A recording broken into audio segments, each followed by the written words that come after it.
It's Wednesday, August 22nd. I'm Wayne Moore. This is Evening Update. At the top of the news, walk down many streets in any city in Canada and you'll find a homeless person with a story to tell, some more compelling than others. Joe Murphy, a former star with the BCHL Penticton Knights, first overall NHL draft pick and Stanley Cup champion, has one of those stories.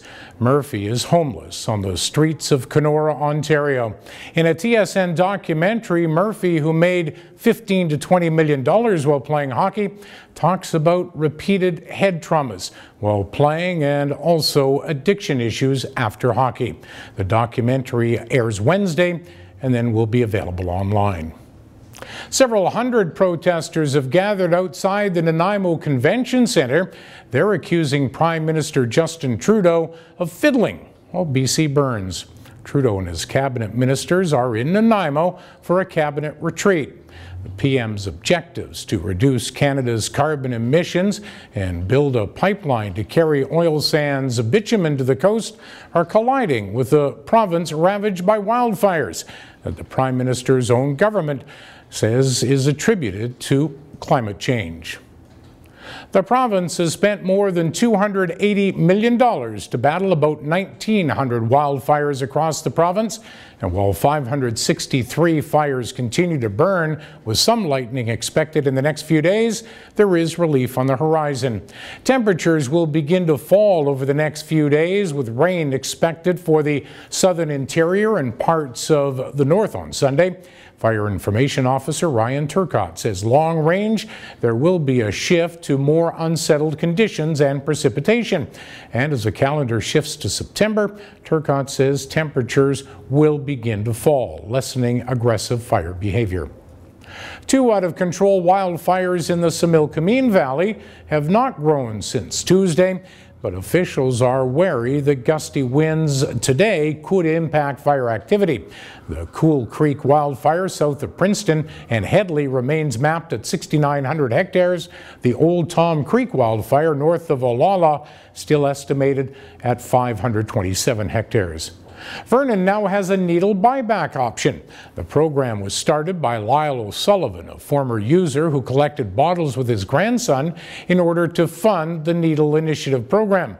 On Monday, he handed out flyers stating that he'd be starting his program later in the week. He's paying 5 cents for each needle that he collects.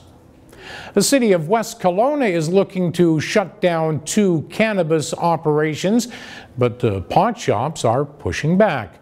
The city is petitioning the courts to apply an injunction against Black Crow Herbal Association and Okanagan Cannabis Solution Societies, both run by the same people, that would stop them from selling cannabis from locations on Westgate Road and on Main Street downtown.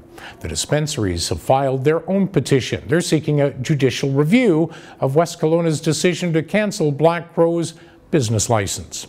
I'm done. Yeah, I can't do it anymore, man. I need help.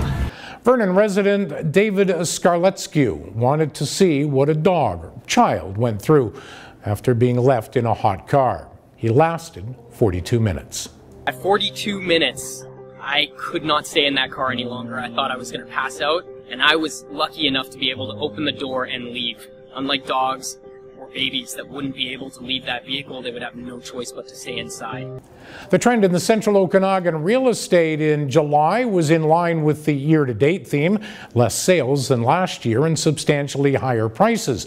But prices appear to have leveled off somewhat.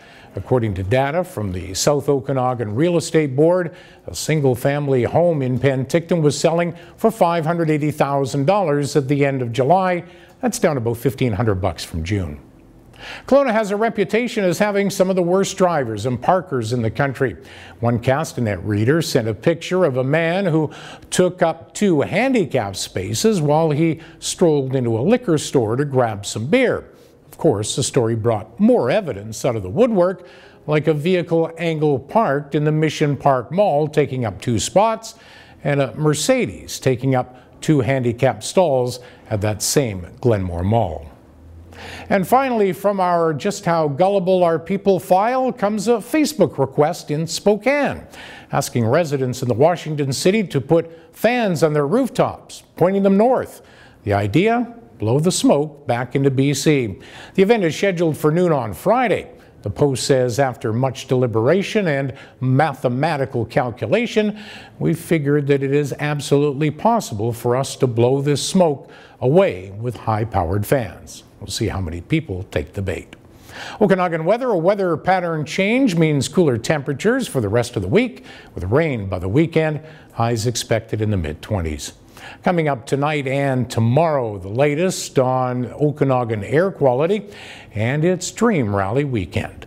For details on these and the rest of the day's news, keep it here at castanet.net. For Castanet News, I'm Wayne Moore.